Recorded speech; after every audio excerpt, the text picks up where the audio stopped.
So they had a name for it? The final solution. It's such a chilling, bureaucratic-sounding phrase, isn't it? But behind that mask of paperwork was one of the most monstrous plans in all of human history. A systematic blueprint for the extermination of an entire people. Today, we're going to break down exactly how this plan was conceived, engineered, and ultimately put into action. And this, right here, is the absolute key to understanding the whole thing. The Holocaust wasn't just a spontaneous explosion of hate. It was a process, a meticulously organized, cold, calculated, industrial-scale persecution, carried out with the chilling precision of a well-oiled machine. So you have to ask yourself, where does something like this even come from? While the final solution didn't just appear out of thin air, its seeds were planted deep in centuries of hatred, and the Nazi regime, well, they weaponized that hatred with terrifying efficiency.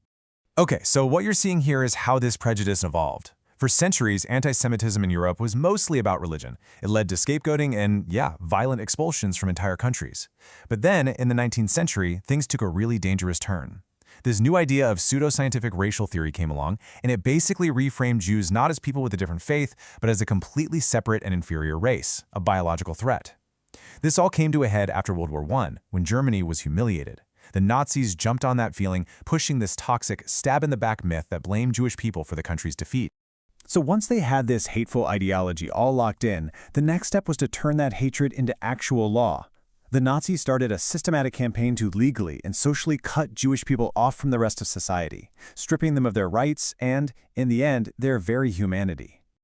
You can see the terrifying escalation right here. It starts in 1933 with economic pressure, boycotting Jewish businesses. Then 1935, that's the legal turning point. The Nuremberg laws come out, and these laws were a game changer. They officially made Jewishness about your ancestry, not what you believed, and they ripped away German citizenship. By 1938, this legal exclusion boils over into outright state-sponsored violence with Kristallnacht, the Night of Broken Glass. And get this. This just shows you the absolutely twisted logic they were using. After orchestrating this massive night of terror, burning synagogues, destroying businesses, the Nazi government fined the Jewish community 1 billion Reichsmarks for the damages that had been done to them. It was a cruel policy of blaming the victim, designed to completely bankrupt and demoralize them. You know, at first the Nazis' goal was just to get them out, to force them to leave. But as things got worse and worse, many Jews tried to flee. The problem was, there was nowhere to go. At the Avian Conference in 1938, 32 nations talked about the refugee crisis, but almost all of them refused to help. The Australian delegate famously said, "As we have no real racial problem, we are not desirous of importing one." The MS St. Louis, a ship full of refugees, was turned away from American shores. You could just feel the trap closing. So with forcing people to emigrate, not really an option anymore, and with millions more Jews falling under Nazi control as Germany invaded Poland, the policy took a very dark, very decisive turn. The goal was no longer about expulsion. It shifted to outright extermination. The invasion of the Soviet Union in 1941, that was the real turning point. Following right behind the army were the Einsatzgruppen. These were basically mobile killing squads, and their method was just brutal and direct. They would round up entire Jewish communities, take them to a ravine or a pit, and just execute them in mass shootings. At Babi Yar near Kyiv, they murdered over 33,000 Jews in just 2 days. It was murder on a scale that was just unimaginable. But it was only the beginning. Now, the reason for the next step is, well, it's just unbelievably perverse. SS leaders started reporting that these face-to-face, close-range killings were causing psychological problems for their own soldiers, nervous breakdowns, alcoholism. So Heinrich Himmler demanded a new method, one that was more humane, but not for the victims. No, for the murderers themselves. They needed a more detached, more industrialized way to kill. And that's what brings us to the Wannsee Conference. This is where that new process gets formalized. Think about it. In just 90 minutes, 15 high-ranking Nazi officials sat around a table and calmly coordinated the logistics for the genocide of 11 million people. The notes from that meeting are full of euphemisms, like evacuation to the east. This wasn't a gathering of raving monsters. It looked like a corporate planning session for mass murder. So after Wannsee, the whole operation goes into overdrive. The Nazis start building this network of facilities that were designed for one purpose and one purpose only: efficient, systematic extermination. Let's take a look at how this machinery actually worked. The pathway to death was a cold, four-step procedure, almost like a horribly efficient assembly line. First, ghettoization. Jewish people were forced into these overcrowded, sealed-off districts, which were basically just holding pens where starvation and disease ran wild. Step 2, deportation. Millions were herded onto cattle cars for journeys that could last for days, with no food, no water, nothing. Third, arrival and selection. When they got to the camps, an SS doctor would, with just a flick of his wrist, decide who was fit for slave labor and who would go straight to their death. And finally, extermination in gas chambers. And this whole system was built around a network of death camps, mostly in occupied Poland, that operated just like factories. Auschwitz-Birkenau is the most infamous, sure, but camps like Treblinka were arguably even more ruthlessly efficient, designed almost exclusively for killing. Treblinka murdered up to 900,000 people in just over a year. I mean, the sheer efficiency is horrifying. Each camp had its own terrible specialty, from the gas fans they first used at Chelmno to the industrial gas chambers at Auschwitz. You know, it's so easy to get lost in the scale of it all, the logistics, the numbers.